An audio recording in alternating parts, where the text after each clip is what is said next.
할렐루야. 오늘은 사무엘상 18장 6절부터 9절의 말씀을 가지고 승리사고와 패배사고라고 하는 제목으로 말씀을 증거하겠습니다. 성경 봉독합니다. 사무엘상 18장 6절. 무리가 들어올 때 곧 다윗이 블레셋 사람을 죽이고 돌아올 때 여인들이 이스라엘 모든 성읍에서 나와서 노래하며 춤추며 서구와 경세를 가지고 왕 사울을 환영하는데 7절. 여인들이 뛰놀며 노래하여 이르되 사울이 죽인 자는 천천히요 다윗은 만만이로다 한지라. 8절. 사울이 그 말에 불쾌하여 심히 노하여 이르되 다윗에게는 만만을 돌리고 내게는 천만을 돌리니 그가 더 얻을 것이 나라 말고 무엇이냐 하고. 9절. 그날 후로 사울이 다윗을 주목하였더라. 아멘. 인사합니다. 승리사고로 살아가는 한 해가 됩시다. 아멘. 성도들은 메뚜기 사고방식을 버려야 한다는 말이 있죠. 윌리엄 미첼이라는 사람이 메뚜기 사고방식 벗어나기라고 하는 책을 썼는데, 우리가 사는 세상에 우리를 위협하는 여러 가지 거인들이 존재합니다. 이 거인들을 물리치고 승리하기 위해서는 메뚜기 사고방식을 버리자. 메뚜기 사고방식이라는 것은 자신을 어떻게 인식하느냐, 자신을 어떻게 생각하느냐 하는 문제이죠. 다시 말하면 자신의 장점은 보지 않고 약점에 초점을 두는 사람이라든지, 자기 자신을 인정하지 않는 사람, 또 다른 사람 앞에서 열등감을 많이 가지는 사람, 어떤 일에 쉽게 좌절하고 패배주의적인 태도에 사로잡혀 있는 사람을 메뚜기 사고방식의 소유자라고 말합니다. 자기 자신을 가치 없는 사람으로 보거나 아니면 못난 사람으로 보거나 또 이렇게 살아가는 사람은 메뚜기 사고방식이죠. 불신앙적이거나 부정적인 사고방식에 젖은 사람들은 바로 다 이에 범주에 해당하는 사람이죠. 이런 사람들은 나는 할 수 없을 거야, 잘 안 될 거야, 나는 무능하다, 내가 하는 일은 잘 안 된다, 이렇게 생각하며 살아간다는 것이죠. 이런 사고방식을 가진 사람들은 언제나 문제거리를 미리 상상해내고, 그리고 스스로 장애물을 길어놓고 또 실패를 미리 예언하는 사람이기도 하죠. 자, 이런 사람들은 의심과 공포심의 포로가 되어 비관주의와 허탈의 정신적인 풍토를 조성할 뿐만 아니라 자신과 이웃을 질식시킬 수 있다는 위험성을 가지고 있죠. 오늘 말씀은 블레셋이라는 이스라엘의 주변 국가가 쳐들어왔죠. 이때 문제가 생겼습니다. 블레셋은 골리앗이라고 하는 천하무적인 그런 장군을 앞세워서 침공했어요. 골리앗은 키가 1m 70 이상 8, 90 정도 되는 거인이고 힘이 세고 싸움을 많이 해서 전쟁에서 백전노장의 사나이였습니다. 골리앗의 제안은 우리 함께 여러 병사들 죽으며 싸우지 말고 1대1로 싸워서 이기는 승자에게 그 나라에 굴복을 하고 정을 바치고 그렇게 싸움을 끝내자는 거죠. 자신만만한 태도 아니겠습니까? 진로 간단하기도 하지만 만약에 지면 저공을 바쳐야죠, 여인을 상납해야죠, 곡물도 바쳐야죠, 보물도 보내야죠, 돈도 보내야죠. 이루 말할 수 없는 정도의 피해가 오게 되죠. 전쟁에서 진다는 것은, 패배의 쓴잔을 마신다는 것은 비극이 기다리고 있는 것을 우리는 잘 알고 있습니다. 이 골리앗에 대하여 나설 만한 장수가 있었느냐? 이스라엘은 없었습니다. 다윗이 그때 형들 면회하러 갔는데 형들도 벌벌 떨죠, 용사들도 떨죠, 전체 장군도 떨죠, 사울왕도 떨죠. 나갈 만한 사람이 하나도 없었습니다. 이때 분연히 일어선 사람이 있었으니 그 사람이 다윗입니다. 자, 20세도 안 된 약관의 나이에 제가 한번 싸워보겠습니다. 저는 곰과도 싸우고 사자와도 싸우고 그래서 승리해서 그들의 입에서 양의 새끼를 구출해내는 경험이 있습니다. 사울은 대안이 없기 때문에 네가 과연 싸울 수 있겠냐? 싸울 수 있습니다. 그럼 내 갑옷을 입고 가라. 입었는데 너무 커요. 입을 수가 없죠. 거치장스러운 거 다 벗어버리고 물매를 준비하고 물매 돌을 준비하고 골리앗 앞에 서서 이제 골리앗을 때려뉘고 이제 승리를 거두고 이스라엘에게 놀라운 기쁨과 새로운 소망을 안겨다 주었습니다. 자, 이 대전에서 누가 이기고 누가 질 것인가?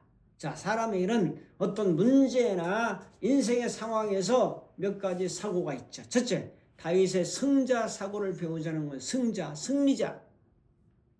자, 사고라고 하는 것을 생각하고 궁리하는 것을 사고라고 말하죠. 다윗은 승자 사고를 살고 있는 사람이죠. 도전장을 낸다는 것 대단한 거죠. 골리앗은 이 만군의 여호와 이름을 모욕했습니다. 골리앗은 자기가 믿는 신들의 이름으로 이제 여호와를 저주하고 이스라엘을 저주했습니다. 다윗은 어떤 자세로 싸움에 임하고 있습니까? 거인을 쓰러뜨리는 승리자의 사고방식은 무엇입니까? 다윗의 승리의 비결은 무엇입니까? 자, 첫째로 일상의 훈련이 되어 있었습니다. 그 훈련이라는 건 뭐냐? 준비된 물매가 이적을 만듭니다. 많은 사람이 다윗이 골리앗을 쓰러뜨린 것은 단순한 운이나 우연이라고 생각할 수도 있죠. 그렇지만 다윗의 승리는 이미 들판에서 시작되었습니다. 준비된 실력, 다윗은 양을 지키기 위해서 물매를 던지면서 곰을 쫓았고 사자를 쫓았고 그들을 명중시키면서 돌에 맞은 곰이나 사자가 도망간 적이 한두 번이 아니었죠. 단 한 번의 기회에서 골리앗의 이마를 정확히 타격하는 실력이 준비됐죠. 짐승들이 양을 넘보고 잡아먹으려 할 때 물매를 던져서 쫓아내는 일을 수없이 했죠. 그 일상의 훈련들이 결정적 사건 앞에서 빛을 발하는 거죠. 자, 다윗은 이렇게 성실했죠. 남들이 보지 않는 광야에서의 성실함이 위기의 순간에 강력한 무기가 된 거죠. 준비되지 않는 자에게는 위기는 재앙이지만 준비된 자에게는 위기는 도약의 발판이 될 수가 있습니다. 자, 두 번째로 다윗은 경험을 신뢰로 해석했습니다. 자, 사자도 이겼는데 곰도 때려냈는데 다윗이 사울왕 앞에서 골리앗과 싸우겠다고 나설 수 있었던 근거는 과거의 승리의 경험입니다. 사자와 곰과의 사투, 다윗은 목동 시절에 양떼를 물어가는 사자와 곰의 수염을 쳐서 잡고 쳐 죽였던 기억을 떠올렸습니다. 다윗에게는 많은 승리 기억이 있습니다. 우리 인생에도 패배 기억보다는 많은 행복 기억과 승리 기억과 좋은 기억들을 가지고 사는 것은 대단히 중요합니다. 다윗은 과거의 승리를 단순히 운이 좋았다, 행운이었다라고 치부하지 않고 하나님이 나를 사자의 발톱에서 구원하셨으니 저 블레셋 사람의 손에서도 구원하실 것이라고 확신으로 연결했습니다. 성공의 관성, 승리해 본 사람은 승리를 하는 법을 압니다. 과거에 다윗이 작은 승리들을 모아서 거대한 승리를 향한 에너지로 전환을 한 겁니다. 나의 경험을 승리의 기반으로 삼은 거죠. 성실하게 산 사람들은 위기 때 기회로 바꿀 수가 있습니다. 지금 기회이기도 합니다. 대한민국에서도 한국교회도 위기가 닥쳐왔습니다. 이 상황에서 기회를 어떻게 잡을 수 있을까요? 작은 세 번째로 관점을 바꿨습니다. 너무 키가 커서 얼굴이 커서 맞히기가 쉽다는 거죠. 이스라엘 군대 전체가 골리앗을 거고 1m 8, 90cm를 보고 두려워 떨 때 다윗의 사고방식은 달랐죠. 관점이 달랐죠. 약점을 포착한 겁니다. 군인들은 골리앗의 거대한 갑옷과 창을 보았지만 다윗은 투구 사이로 드러난 노출된 이마를 보았습니다. 수십 미터 떨어진 곳에서 개미를 맞춘다면 얼마나 힘들겠습니까? 양궁에서 표지판에서 가운데가 10점인데 넓은 곳 맞추기는 쉽지만 10점 가운데를 정확히 맞추는 것은 쉽지 않습니다. 그래서 이렇게 발상의 전환, 자, 저같이 적은 얼굴을 맞춘다면 힘든데 이렇게 큰 얼굴에서 이마를 맞추는 건 더 쉽지 않겠습니까? 골리앗은 너무 커서 우리는 죽었다라고 할 때 다윗은 골리앗이 저렇게 크니 내가 던지는 돌에 맞을 확률이 더 많다, 맞출 수 있다라는 것을 확신했죠. 바로 환경을 압도하는 승자의 관점입니다. 관점을 바꿔야 되죠. 자, 작은 네 번째로 다윗은 하나님을 향한 확신이 있었습니다. 나를 넘어서는 절대적 신뢰, 다윗의 승자 사고는 단순히 자기가 개발하고 또 긍정적 마인드가 아니고 내가 훈련을 열심히 했으니까 명사수니까 저 골리앗을 때려 누울 수 있다는 자기 확신이 아니라 하나님을 향한 절대적 신뢰 있죠. 그래서 전쟁은 하나님께 속했다. 다윗은 이 싸움에서 자신의 근육과 골리앗의 근육 싸움이 아니라 하나님이 살아계심을 증명하는 자리입니다. 하나님이 살아계셔서 하나님이 도우셔서 도저히 불가능한 이 싸움을 승리로 이끌어갈 수 있다는 하나님께 대한 확신이 있었던 거죠. 오늘날 우리 앞에도 질병과 경제적 위기와 관계의 갈등이라고 하는 골리앗이 서 있습니다. 하지만 기억해야 되죠. 오늘 주어진 작은 일에 최선을 다하잖아요. 물맷돌 던지는 연습을 계속해야죠. 여러분이 하고 있는 일을 계속해서 반복해서 하면서 최고의 기술자가 되어야 되는 거죠. 그리고 과거에 도우셨던 하나님을 기억하고 과거의 경험을 오늘의 현재의 무기로 바꿔서 사자와의 싸움의 경험을 통해서 골리앗이라고 하는 거장을 쓰러뜨리는 싸움으로 연결하는 거죠. 그 다음에 문제의 크기가 아니라 하나님이 크기를 묵상하죠. 문제가 이만합니까? 하나님은 더 크신 하나님인 것을 묵상하고 그분의 위대한 능력과 권능과 권세와 지혜와 힘을 의지하면서 나갈 때 우리에게는 승리가 있게 될 줄로 믿습니다. 다윗의 승자 사고방식을 가질 때 우리 인생의 거인도 쓰러뜨리게 될 줄로 믿습니다. 믿음으로 선포하며 나아가는 여러분들이 될 수 있기를 주님의 이름으로 축복합니다. 큰 두 번째로 사울의 패자 사고입니다. 패자의 굴레는 사울왕의 시기와 파멸의식을 가지고 있었다는 거죠. 우리는 다윗이 가졌던 승자 사고 방식을 살펴보았어요. 그런데 사울은 패자 사고를 가지고 있어요. 패배주의와 시기심과 질투로 인해서 다윗을 죽이려고 하는 이 사망의 세력에 함몰되어 버렸죠. 그걸 몇 가지 나누면 차근차근로 비교의 덫에 걸렸습니다. 사울은 천천히요, 다윗은 만만이라 여인들이 비교를 했죠. 그 여인들의 말을 그대로 받아들인 거라. 나라 말고 더 얻을 것이 뭐냐. 사울의 패자의 길로 접어든 결정적 계기는 사람들의 평가에 의해서 일비일비하면서 자신을 타인과 비교하면서부터 불행이 시작됐죠.